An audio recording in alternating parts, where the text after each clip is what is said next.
Hello, everybody, and welcome back to another episode of Koki Otaku. Today with us, we have a very special guest. He voices Suho Lee in, like I said last week, the criminally short True Beauty. Also, Mao Tsuchiya in Twilight Out of Focus. Oscar Dunkel in The Saint's Power is Omnipotent. Adam Taylor in Why Raeliana Ended Up at the Duke's Mansion. Bear with me on this one. Kei Mikhail Ignatov in Psychopath Providence, the movie, and Albert Williams in I'll Become a Villainess, who goes down in history. So without any further ado, please give it up for Eduardo Vildasol. Oh my god. Thank you so much. I gotta give some love back to you for that introduction. I feel that's so special. Thank you. And that pronunciation was perfect. That was I need to take Russian lessons from you actually. That was beautiful. Of Kei Mikhail Ignatov's name pronounced. It was great. Love that. Thank you. Yeah, I see. By the way, how does it feel like to be coming out of a hot season of summer? We have two main characters already. Like, oh, it's wild. I know. I don't know. Somehow they brought me in. But no, but it was so much fun. And we just wrapped on Twilight Out of Focus, where I was Matsuchiya, and 12 episode arc on that one as well. And then concurrently we've also been recording for True Beauty, and I'm Suho Lee in that one, and we're actually just about to wrap. They've just released the final episode in the original translation on Crunchyroll, but we're about to go in and dub that next week, and so kind of wrapping up on the summer season now. But it's been a blast. It's been so much fun. They're two kind of sort of rom-coms with some deep heart and some deep moments in their own way, and it's been great to play off of the two when you're going from one session to the other. Let's kick it up with that one I just mentioned, True Beauty, one of the biggest important anime series on the summer lineup of Crunchyroll 2024, which many of us we were not expecting it. If you're not a fan of the K-pop, this is your good chance to have a good taste of Korean culture. For those who haven't seen, by the way, you had the main character of Suho Lee. So for those who haven't seen this anime series, how would you describe True Beauty? Oh, True Beauty. Oh my gosh. Okay. Well, it's no pressure at all, because this is very much a beloved series, and it's had multiple iterations from starting as a webtoon and then was converted into like sort of a K-drama spinoff, and now we're doing the anime. So it's had a lot of iterations, but in a nutshell, it follows the story of a young girl named Jukyung, who sort of reinvents her identity through the power of makeup and starting in a new school. And as she kind of embarks on that sort of journey, it's a matter of kind of finding new friendships and kind of sort of discovering herself within kind of the context of two sort of romantic interests that she's got.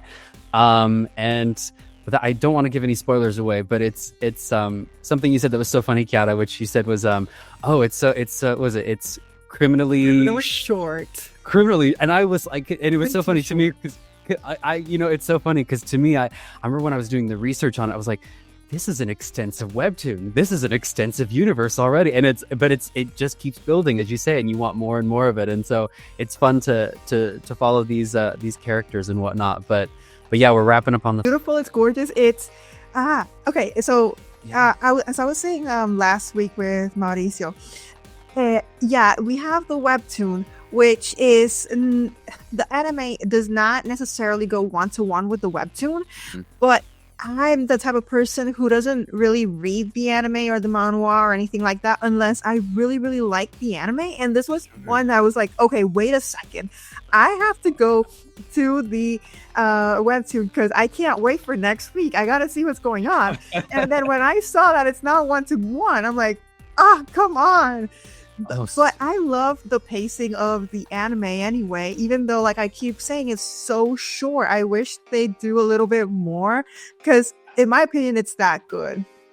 Oh, thank you. No, and I agree. And it's when I jumped in, I was surprised that the source material kind of the anime deviates a little bit from the source material in terms of how they structure everything, and it's different formats. So of course that it builds in a different way, and they're restructuring the drama in a little bit of a unique way that will fit specifically, the context of an anime show. But it's been so fun to definitely dive into it. And one of the things that I really appreciate about the show is that I feel like it still really keeps kind of that sort of internal essence of the show of the story present from the webtoon into the anime, and that's something that is just feels just really cool and unique to sort of see. I'm not a person that read anime and manga just because time limited. It's hard to have a full-time work, a family, and do podcast editing and conventions. And I don't know how to make it. But I grew up watching novelas.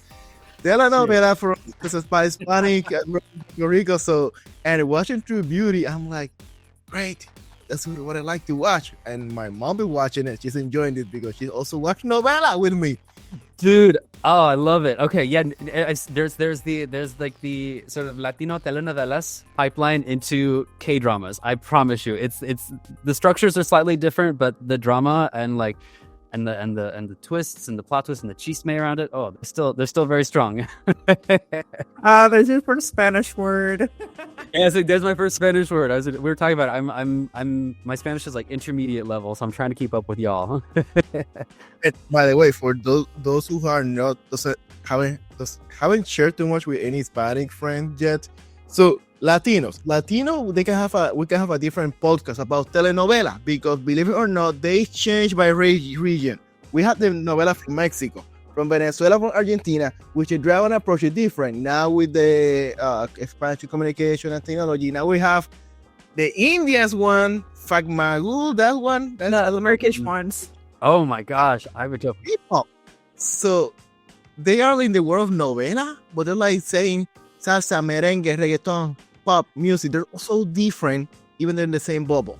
And K-pop, absolutely. Cool. If you want, you kind of want that sort of nuance and at the same time, kind of good dramatic pacing with a little bit of levity in there.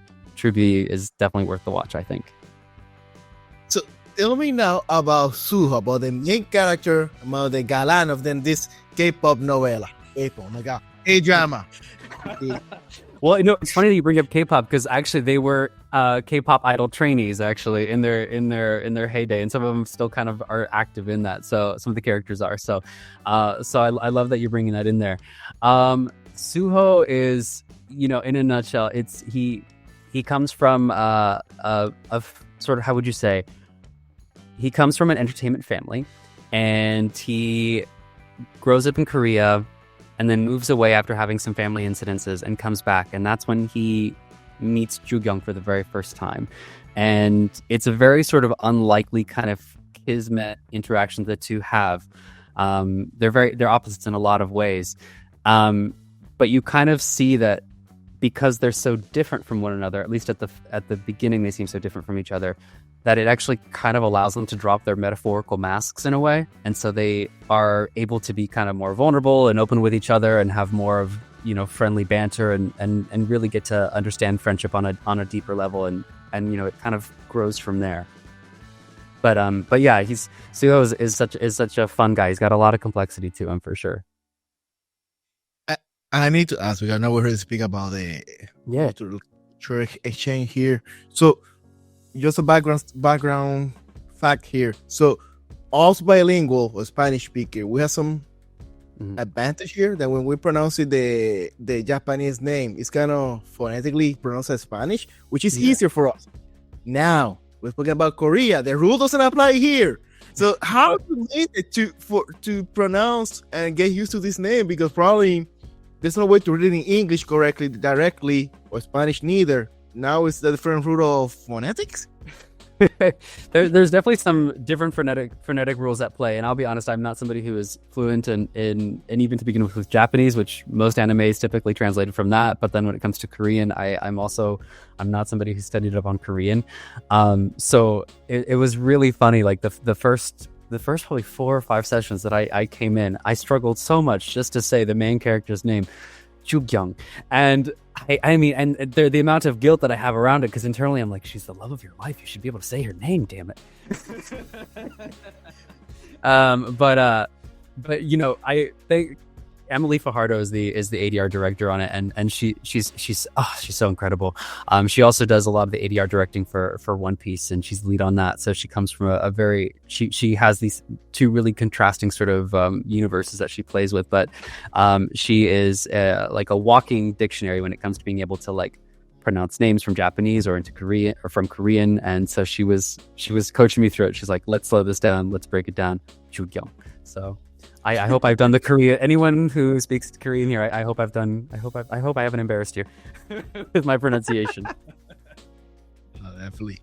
So moving on to another of your latest series in the anime world, what are the summer 2024 lineup talking about Twilight out of focus, talking about your character of Mao Tsuchiya. Yeah, you got it, Mao Tsuchiya. Yeah, no, it was honestly, it completely came out of left field, I'll say, for this show, because I almost didn't even audition for it, and then auditioned kind of last minute at the encouragement of a friend who had also seen the breakdown for it, and I submitted and didn't think anything would come of it, and then what was really funny was, I think it was like a Thursday afternoon, I got an email from Crunchyroll saying, hey, we'd love to offer you the part. And I was like, okay, wow, this is awesome. So I agreed. I said, sure. And they're like, fantastic. Can you be here in 2 hours to start recording the first episode? And it was, wow. I know, I'd never encountered that before, where suddenly I was kind of thrown into the deep end. And mind you, I had only known sort of cursory things about the series. So that I remember that first session, about a 2-hour long session. I remember it was, I had the opportunity to dive into the first episode and kind of really talk with the director at that particular time, just about kind of every scene and kind of breaking it down. But it was a really, really wonderful kind of jumpstart into something so much larger, because after that I had the opportunity to really get to research it, get into the source material, get to learn more about Janyome, who's the original creator of the series for Twilight Out of Focus. And this show, it kind of found a special place in my heart. But to the character of Mom, so sorry, I kind of did the long way around with this. It follows the story of basically, group of friends from high school who are all part of a film club. And as they're navigating their academic year and making projects, they're also kind of forming, relationships amongst each other and friendships as well. And so my character in particular forms a romantic relationship with his roommate by the name of Hisashi Otomo. And yeah, it kind of follows their trajectory over the course of 12 episodes, more or less kind of, throughout the series. Yeah. So this one is boy love series. Yes. Yeah, it is BL. So it's queer oriented in this one. Kind of diving into that it was very, the way it was kind of treated, I think was really cool. It was very much just, natural, like it's just commonplace, like, yeah, this is more about, I kind of tell people, I'm like, it is BL, but there's a universal element of, everyone knows what it's like to fall in love for the first time or have a really deep sort of crush, and to, have that kind of be on your brain and you're in your head all the time and be like, did I just say something really weird to the person that I like? Oh my God. And you're dreading it all day. And, but it kind of follows that sort of universal experience for everybody. And it kind of takes you back to being a teenager if you're 15, 16, falling in love for the first time. So it's very charming in that sort of way. And I have to confess, I haven't seen it yet. It's on my watch list to see. But however, when I saw the trailer, I saw it and I'm like, oh, so this is what they mean with out of focus, because I couldn't connect what out of focus mean. And now when I say like, oh, the picture club, ooh, I like where this is going. Exactly. I love, and like, finally, it's clear. Because most of the time when we speak about boy love, it just implies, not confirmed that easy. Yeah. And how for the first episode or trailer, boom, this is what it is. It is what it is.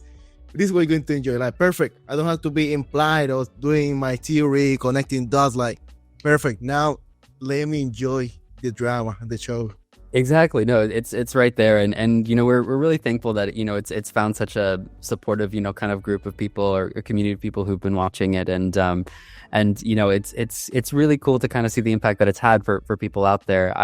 I'm somebody who's a very late adapter to adopter of social media, I guess. So I've only just downloaded like Twitter, or I guess X, maybe like a few months back. But it's really cool to kind of that particular platform. You get to really sort of see, I think, kind of more of the impact that those shows have, just in terms of how people discuss shows and whatnot, and the kind of form that develops around them. But one of the really cool things that I got to see about that show was, getting messages from people who were like, oh, it's really cool to see a show that feels like it represents, me or my, what it's like to be LGBTQ, at this particular age, and yeah, it just feels really special to get messages like that, and to know that it has a positive impact somewhere out there for someone. I'm going to open the window for spoilers. Yes, small spoilers alert, guys. So, watching this trailer, I can see already there will be a lot of moments, emotional moments, and feelings involved. Beauty in the picture going on. Yeah. What will be one of those scenes that really it shock you, or the one that the most impress you? Oh my gosh. Okay. I don't want to have too many spoilers. This is the good stuff, right? People like me that we spoilers, because that's really a bring you to watch. I feel you on that. Okay. I think one of my absolute favorite moments from this show, but it doesn't really happen until the very end, around, I think, is it episode 11 or episode 12? I think it might be episode 12. And it's specifically for Mao and Hisashi, and it's after kind of navigating sort of the, how will this relationship look, and then coming together, but then how does it evolve, right? Because once you get past that sort of initial stage of being together, then it's a matter of, okay, how do you navigate the, sort of life together, or how do you navigate, the future beyond? And there's a really special moment, which, oh my God, trying to find the words to not ruin this, because it's so special. But they're filming a movie on the beach, is all I'll say. It's beautiful, it's cinematic. I mean, it's a gorgeous moment, and it's sort of making a promise of what the future is going to be for each other. I won't give anything more than that, but it's very special, and it's kind of sort of a little spoiler alert. If you've seen some of the original posters from the show, that the original poster of Mao and Hisashi, on the beach together and just having fun, that's actually kind of pulled from that particular moment at the very last episode. So if you're wondering, why are they on the beach? Why are they? It's episode 12 that you got to look for. That'll connect it all together. I'm looking forward to this one, because I have to confess, no matter your gender, falling in love, feeling for your roommate, it's a tough situation, because what do you do something go wrong? Oh, exactly. No, absolutely. That's and the character of Mao, he's such a pragmatist. He's very practical. He's very like type A. He's like, no, I've got a good roommate. I've got a good situation.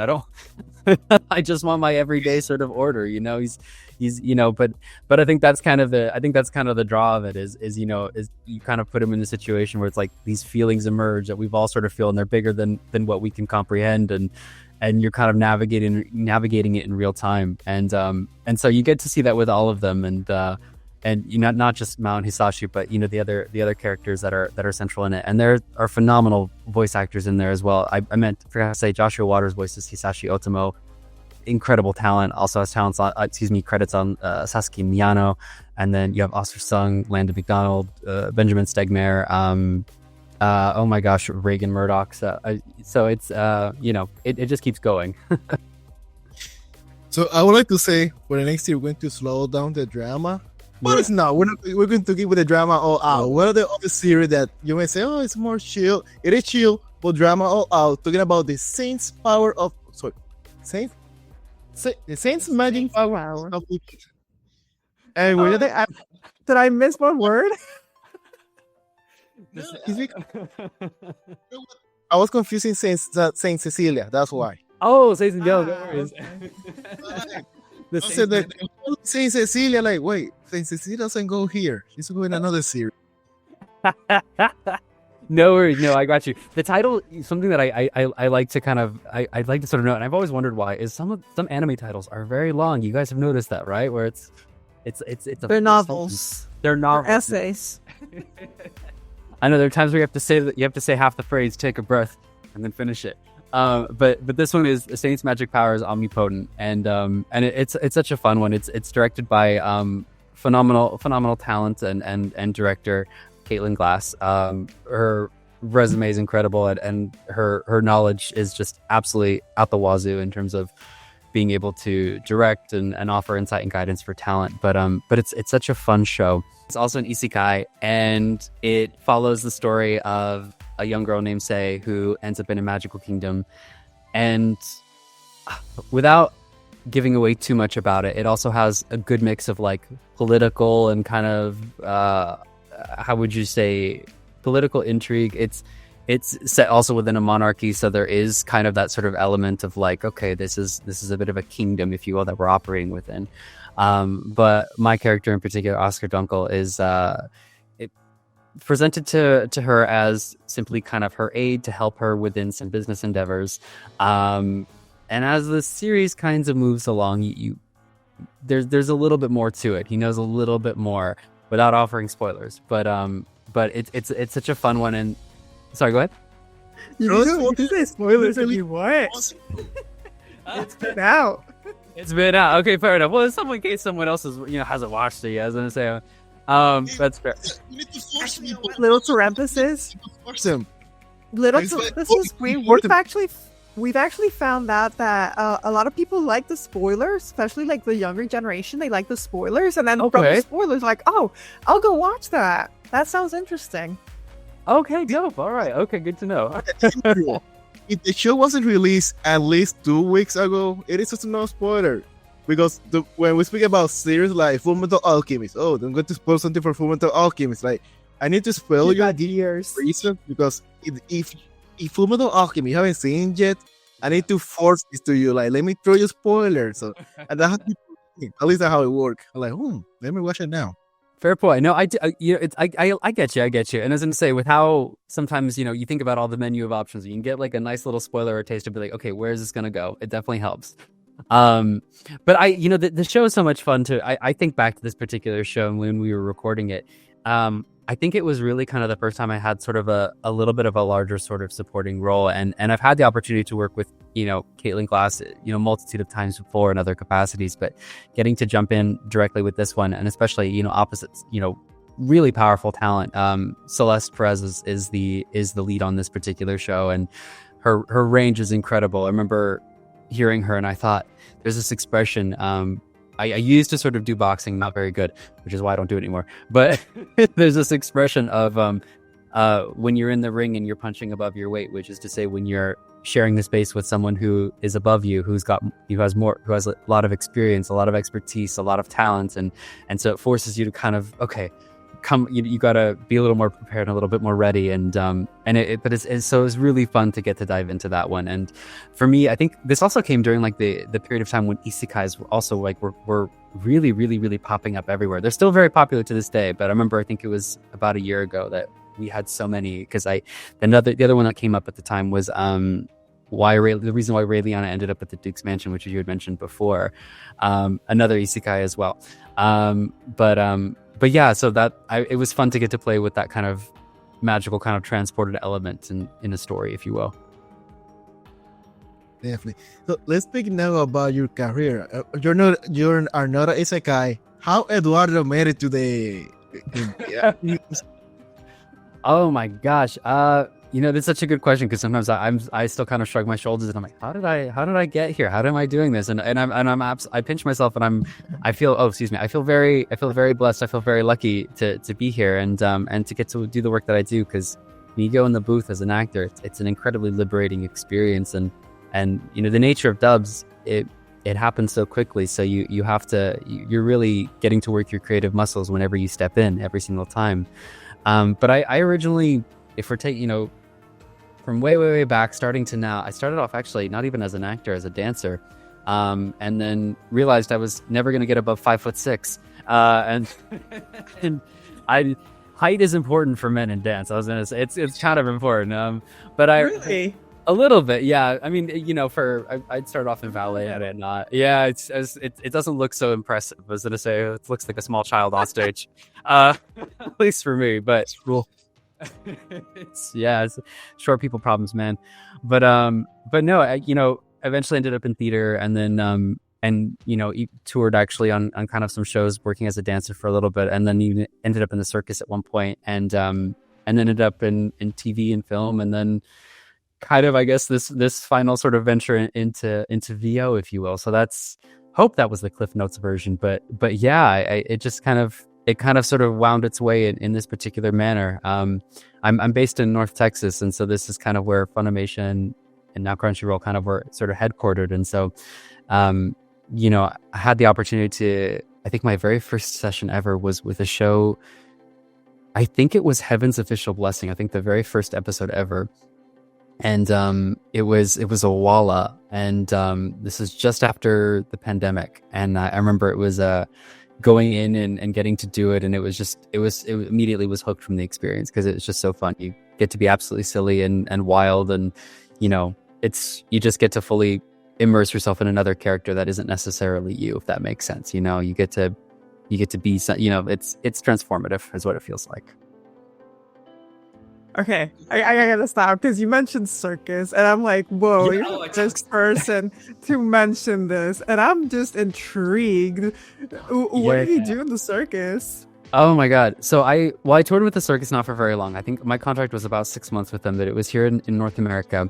And I functioned as basically as like a singer and kind of like an actor for them, and largely puppeteer. They had puppets for this particular circus, and it was they're no longer in operation now, but it was a Canadian circus company called Caravan Stage, and they had a boat, specifically a boat.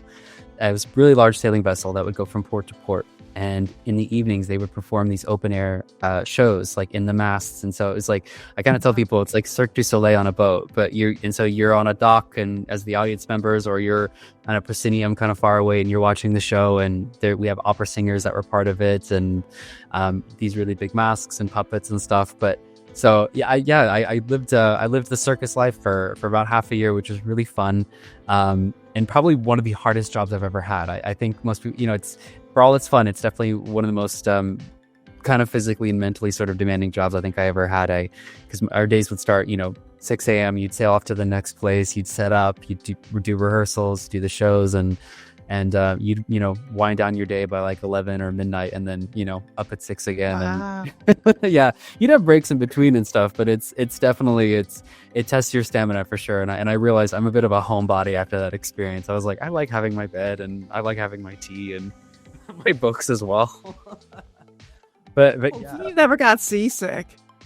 I actually get a little bit nauseous, at least at first I did, but you kind of get used to it. And, you know, thankfully this wasn't a boat built for big deep seas, if you will. It was very much just built for kind of, you know, inland ports and whatnot. So it's a little bit easier in that way. But you know, it's funny. I look at that and I'm like, how did we get here? And there's one of my favorite actors, Alan Rickman, God rest his soul, was Snape in Harry Potter, and most famously, but he said something in an interview once that was just, it really stuck with me, and it's that everything is cumulative. And he says, if you have an experience and you don't necessarily know how it will relate to where you are right now or where you want to go, you know, it's kind of this sort of reminder that as human beings, we're all very creative and we're all resilient in our own ways. And so we find how to take that experience and it informs the next thing in some sort of way, so I think that the circus life, I think helped me build up sometimes the physical stamina you need to be a voice actor, because surprisingly, it takes a lot of physical stamina to be in the booth and recording for hours at a time as well. But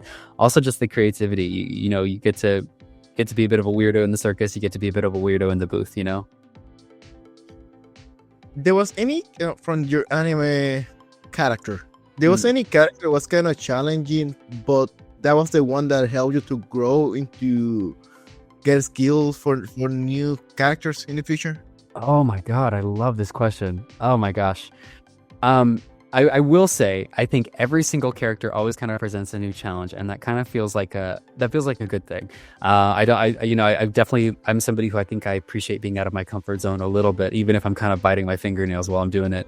But you know, every single one has kind of offered something unique. You know, I think about Mao in particular, who we just talked about. You know, that was the first time I ever had a lead, and even just, you know, being able to, I think, kind of get over the nerves of just being in the space and holding the space of a lead, and you know, kind of developing the character and finding a particular process for myself for how to work.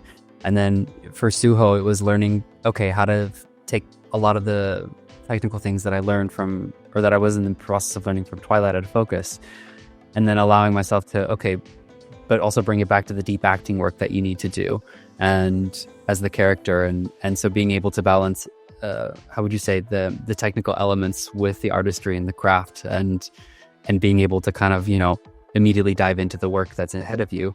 And then, other characters that I really love would be, Kei Mikhail Ignatov was one who had a small, kind of moment in Psychopath Providence. But I remember, this character, stands above 6 feet tall, is a police enforcer, if you will, and has a lot of power and gravitas to him. And so even when you think about that, it suddenly makes you hold your body in a very different way, and it makes you look at the world in a new perspective.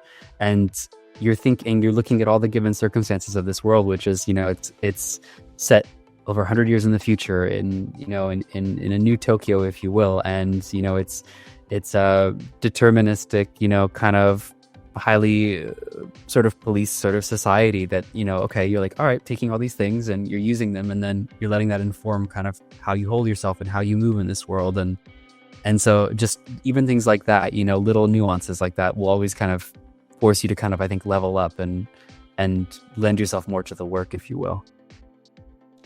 And talking about leveling up in a different world, new world, what is your next anime character? One of my favorite series, talking about why Raeliana end up at the Duke's Mansion with the character of Adam Taylor. Oh, I love it. On not too many words, but a lot of action. It's got some good action in it. Let me tell you, man. I had a trip getting to just be introduced to this show, and I remember when I came on board, getting to see Adam Taylor, and he's oh my god, he is like the epitome of just super cool. I'm like, he's what I wanted to be when I was like 18, and even still now, just like stone faced, just really cool, able to do the job, get it done.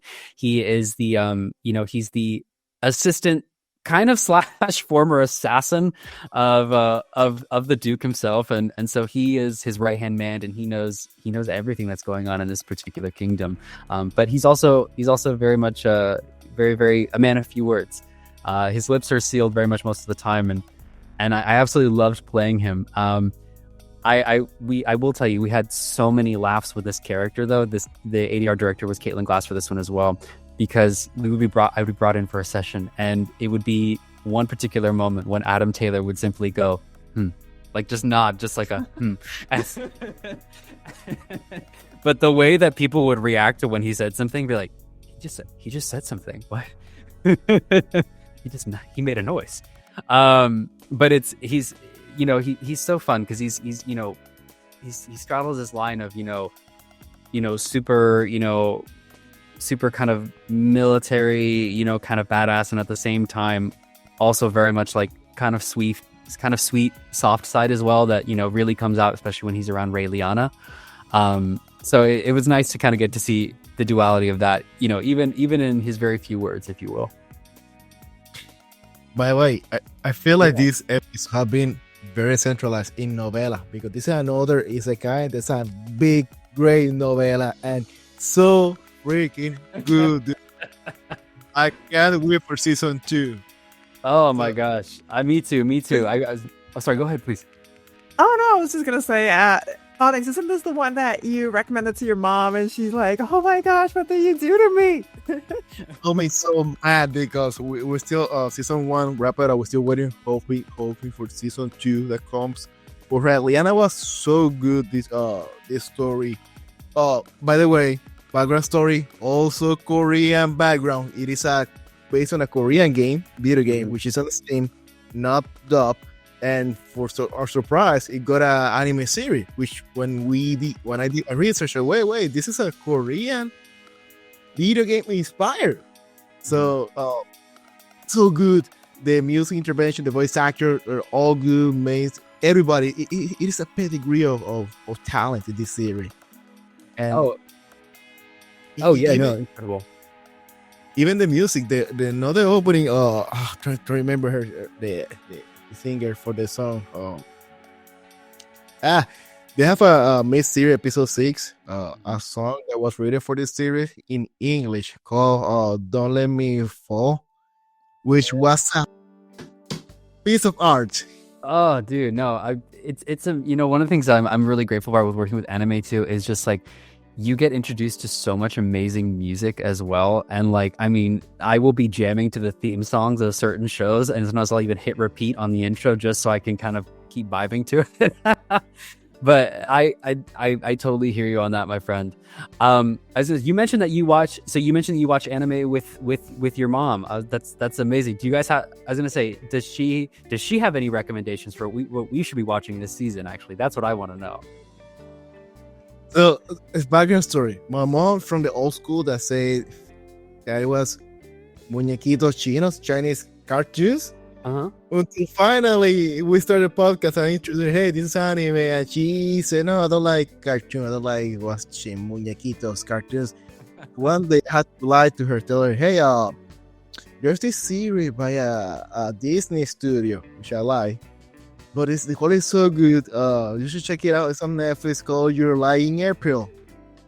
So that was the first series she watched, an anime. And then she called me so mad. What the heck you made me watch? This is so sad. I'm crying like a stupid old lady in my bed. And from there, I like it. What else should I watch? And from there, she just kept watching. And now she got her to watch Attack on Titan. Did you? Oh, what did she think? She was like, I hope Eren and Mikasa end up together. It's not fair to her. What are they doing? She suffered, Mikasa. She suffered for Mikasa. Not for Eren so much, but she suffered Mikasa's finale. Amazing. Oh my gosh. Please put her on the show. Give her own segment. I just want what are her top 10 recommendations? That sort of thing. I'll follow her wherever. That is so cool. Yeah, Mindarin, by the way, I was looking for the name. Mindarin, she's the Japanese singer. She played the song Fireworks. Screw up the whole name. The song's called Fireworks by Mindarin. She's a big Japanese singer. Oh, pretty cool. And many anime great opening. She's the one singing them. So she took her time and she made the midpoint song intervention in English. It surprised me. So but yeah. Moving on. Before you keep going, what's funny about Monica's mom is that we got off the phone with her like about 2 days ago, and she's like, oh, well, one of the things is I'm happy right now because I actually have time to watch Netflix and watch all the anime, catch up on all the anime. So like I have a list on Crunchyroll about all the things that I'm currently going to watch. So I'm surprised that with like one anime we got her to watch even more. So she's gone to like A Silent Boys and all these animes that make you cry to like we said Attack on Titan. So like right now we haven't talked to her regarding what she's currently watching, but she's got her list for sure. Oh my gosh, and great tastes already. I was gonna say that this woman knows what she's doing in terms of anime. I love it. Oh my god, that is so cool. So now with the new Crunchyroll, you have her own profile. So if she have her own profile, and over there she's like just add it to the watch list. I'll watch it later. So she just go to watch it. Okay, let me switch. Oh, they add this one. Onyx add this one. Let me watch this one now. Oh yeah, well, and it's great, because you really it's there's so much content out there in terms of just anime, and so I've had conversations with friends, be like people who maybe aren't necessarily acquainted with anime or they want to know what to watch, and I'm like, honestly, there's so much that you could check out. It's if you want a classic shonen, right? My Hero Academia is really great, for example. But if you want an isekai, right? I mean, say why Raeliana ended up at the Duke's Mansion, my personal favorite. But it just on and on. There's so many things to check out. But that's so cool. I love it. When she comes on the show, let me know. I'm watching that for sure. One thing I do love about anime in that regard is that it breaks down those age barriers. Like, okay, wait, now I actually have something to watch with my parents or Onyx's parents or whatever, and then it's something that we can all enjoy. And of course, if it's age appropriate, it's like if we ever have kids, it's like, oh hey, here, let's go watch this together too. Matter of fact, this week this week I was in Puerto Rico. By the way, in Puerto Rico, it's kind of the Jabu anime still way behind the cultural acceptance. Not from the people, from the media. Usually the media, TV, radio, they still believe that anime is cartoon like the Flintstone, something like that. So I'm speaking about anime on radio, and I think about Dan, one of the latest series. Yes. And I feel like the speaker, I forgot what do you feel oh my god, the Radio host. the radio host, he's like not capturing that I'm saying is mature 18 plus.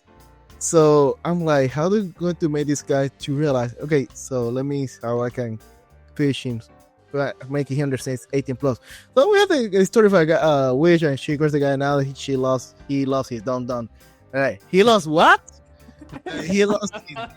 That's the main comedy here. And so it's really 18 plus. Like, what do you talk about saying by 18 plus? Yeah. Oh my god, no, but I'm glad you mentioned it because it's such a good show already. I've only watched the first episode already, but I'm already hooked on it. Especially the dub, incredible. Oh my gosh, yeah, it's so. And the song, the intro, it's so catchy. Absolutely, it's one of the songs that you rewind to again listen to again.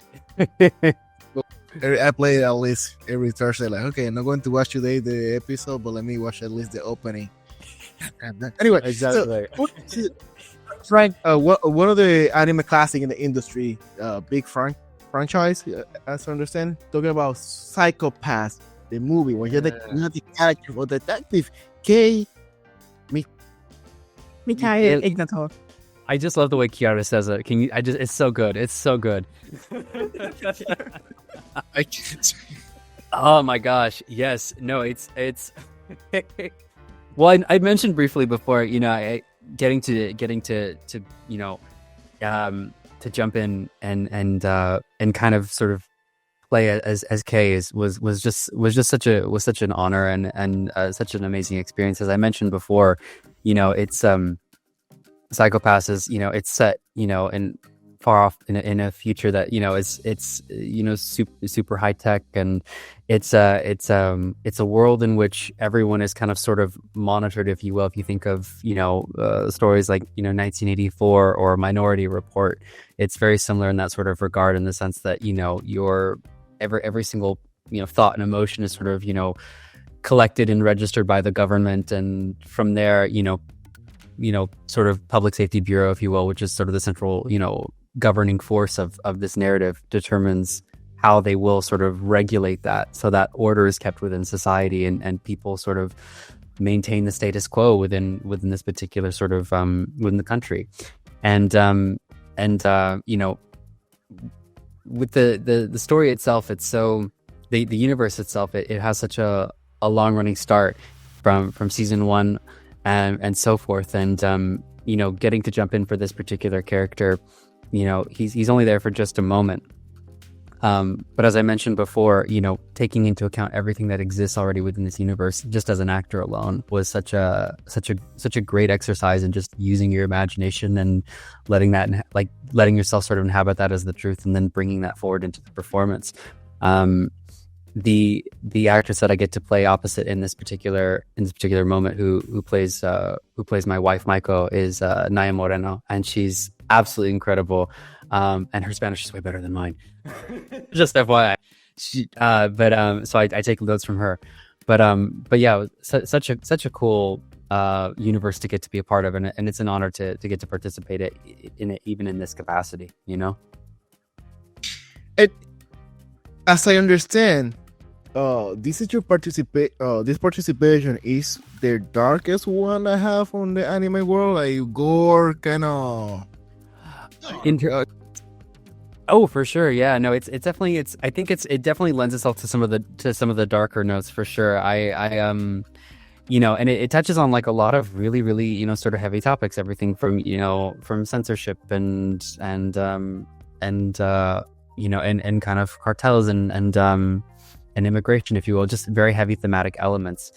And so I think that's definitely kind of one of the elements that in terms of sort of the darker elements of the gore, if you will, I think it's one of the things that is probably, I think, people kind of look at it and they're like, whoa, that's insane. And so I think there's a bit of shock value in it. But it also has really sort of great, relationships between the characters and great narrative that sort of propels the story forward. So I think that's what makes it so compelling to kind of watch, and why people have stuck with it for so long. And to wrap it up and jump into the other side of the balance, one of the characters, this one's not that dark. It's not dark at all. Talk about your character Albert Williams in I Will Become a Villainess, who goes down in history. That's a firm declaration from the protagonist. She wants to become the top villainess in this story, and she really does. Oh my gosh! Also, in a nutshell, here another isekai, if you will, follows a young girl who gets reincarnated into a magical kingdom / story that she's already familiar with, as the villainess, and oh gosh, within it she begins to, I think, sort of navigate on a deeper level. What does it really mean to be evil? What does it really mean from her original perspective? And what does it really mean to be, good, if you will? So there's a lot of sort of, kind of weighing of ethics and principles within the story itself. And yeah, within that, she also happens to have a family that she's born into, and I am her older brother. And there's, in this particular series, and we have a very close relationship. I kind of almost say it's like one of those things where it's like, I think starting off early in the show, it's very much about, little sis kind of wanting to sort of model herself after big sis. And so he kind of challenges her, saying, okay, if you want to learn how to fight, if you want to learn how to, have certain skill sets to achieve this goal that you have, I'll help you, I'll teach you, but you got to prove yourself a little bit. Confession. I'm glad to hear. It is morning. I need more coffee, because when I read the title of the series, in my back of my brain, I was thinking, I'm in love with the villainess, and I'm like, I will become a villainess, and I'm like, wait, there was somebody to watch. Liz, haven't watched it yet. I have to read it. I'm in love with the villainess is also another one actually that I worked on. So there's a lot of villainous titles, and it is new. It's like currently airing right now. Probably by the time this episode, we might be close to the final episodes of the season. Yeah. So I think so. Yeah. So your character have like a twins brother? Oh, for Albert Williams, I've got two younger brothers in that one as well that are also twins. And they're I was gonna say they kind of also factor into the story a little bit in terms of the family as well in their own way. But yeah, it's a big family that she's born into. Definitely. We went all out this episode with novelas. It was novela from beginning, novela midpoint, novela all out. So, exactly. Thank you so much for joining us in this super novela episode, which I love it. I'm a slice of life fan. For those who are considering joining the voice acting career, or just for the fans, any words of advice? Yeah, I think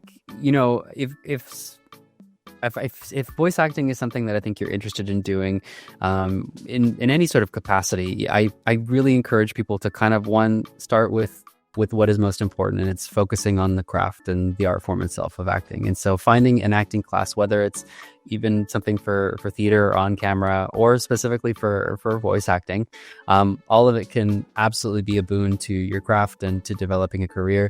I think it really all kind of starts fundamentally with that. I started as a dancer, and one of the things, like, I remember for years and years and years, you'd always still go back to the bar and you would do the same sequences over and over to strengthen and prepare yourself to do kind of the bigger and more complex things.